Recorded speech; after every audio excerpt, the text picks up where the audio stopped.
So good morning everyone. So my name is Lloyd Barandog, and my report is all about the Mauritius, the Republic of Mauritius. So in this report we're gonna talk about the three man-made attractions and the three natural attractions of Mauritius. So at first let's talk about where is Mauritius located and what are the attractions they offer. So Mauritius is an Indian Ocean island nation is known for its beaches, lagoons, and reefs. The mountainous interiors includes Black River Gorge National Park with rainforests, waterfalls, hiking trails, and wildlife like flying fox. Capital Port Louis has sites such as the Champs de Mars, Horse Track, Eureka Plantation House, and 18th century Sir C. Wag Sagar Ramgolam Botanical Gardens.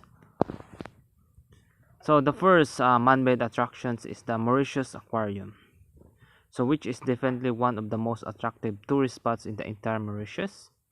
Built in a small village in the northwestern part of Mauritius, this aquarium is known for housing more than 200 species of fish, invertebrates, live coral, and sponges that originate from the water surrounding the island.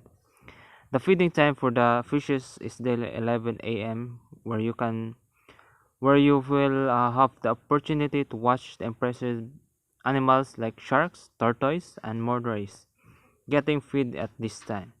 Guided tours are not available in the aquarium, but if you have question questions come up with, you can ask the 6 staff members. Furthermore, you will find a small souvenir shop and snack bar with the different lunches and offers drinks. So the next attractions is the Citadel Fort. Perched in the top of the hill of Petit Montague and Citadel Fort is located at a height of 100 meters, also known as the Adelaide Fort, named after the wife of William II. When the British held the land in Port Louis, the fort offers stunning views of the harbor and the entire city of Port Louis. Constructed in 19th century by Colonel Cunningham and to protect the British Army from the enemy, Citadel Fort has been constructed in the Moorish style, complete with horseshoe aches. The fort has been constructed using the large rectangular blocks present times in the fort has been converted into the national monument. Surrounding the fort are also the Kojian waterfront and the vast Indian Ocean.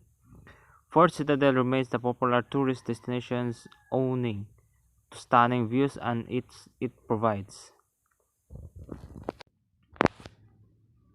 So the next attraction is the Alboy Lighthouse. Standing proudly at the edge of the cliff and overlooking the sea, the lighthouse serves as guides for incoming ships to enter the harbor of Port Louis. With the iconic red and white stripes from the top bottom, the Cave Point Lighthouse was inaugurated in 1910 and still intact in the aces of the top of the lighthouse. You will have to climb up the 98-step wooden on a cast iron staircase. You might wonder why we should bother with climbing all the way up to the top, but to be sure that the effort is worth the climb.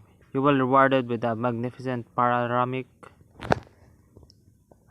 views of the entire coastline from Point Aux Sable to Flick and Flock. For those who are afraid of heights, walk along trail that runs up the lighthouse does also offer breathtaking views over the shoreline. We recommend taking a break, closing your eyes, and listening to the beautiful sounds of waves crashing against the cliffs.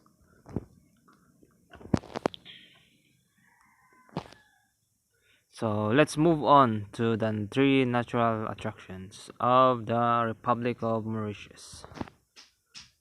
So the first attractions is the Black River Gorge National Park, which I talked in the opening. So is the largest protected forest of Mauritius, providing over 50 kilometers of magnificent and yet challenging hiking trails. This is the best way to get the deep nature of Mauritius, whether you can prefer a hardcore climb to the highest peak or a gentler ramble through the forest. There are four entry points of the national park while strolling in the midst of nature. This green area will fill you with a sense of serenity and peace. These nature reserves provides over 550 kilometers of trails where you can trek and explore the rich and diverse flora and fauna of the island. The enchanting wild spans of the thick of forest is home over 300 species of flowering plants, 9 species of birds, unique to Mauritius, including the famous pink pigeon, which is staging a very gradual comeback from the brink of extinction. So the next attractions is the Charmel Waterfalls. It's the undoubtedly the tallest single drop waterfalls in Mauritius and about 100-meter high. The Charmel Waterfalls is striking the piece of nature standing amid dense of vegetation, fed by the waters of three distinct streams pouring into the St. Denis River. It has a powerful rush with a peak of flow rate excess to 40,000 per minute. Proceeding along the seven colored Earth's geographic 3 kilometer access to the road, which makes the scenic to drive the geosite. Don't miss the waterfall's viewpoint of the left, offering the front row view of this wonderful wonder of nature. It can be accessed via trail, snackling through the dense fugilite overhanging the ledge of the basalt cliff. Charmel Waterfalls has splashes at the oval pool before flowing down a 6 kilometer tropical forest fringed canyon. Bow Deep Cap. The site is not only single foods the senses with the freshness, but it is also a spectacular showcase of millions of years of volcanic activity. The dramatic landscape is if formed by lavas with three different ages, layers. Brecciated basalt near the base dates from between 10 to 8 million years ago. And the top, which is lies around a lies second layer from the intermediate period between 3.5 and 1.7 million years ago. So this is the Lemurn cultural landscape. It's a rock mountain and that just into the Indian Oceans in the southwest of Mauritius. Was used as a shelter by a runaway slaves Maroons through the 18th century and early years of 19th centuries.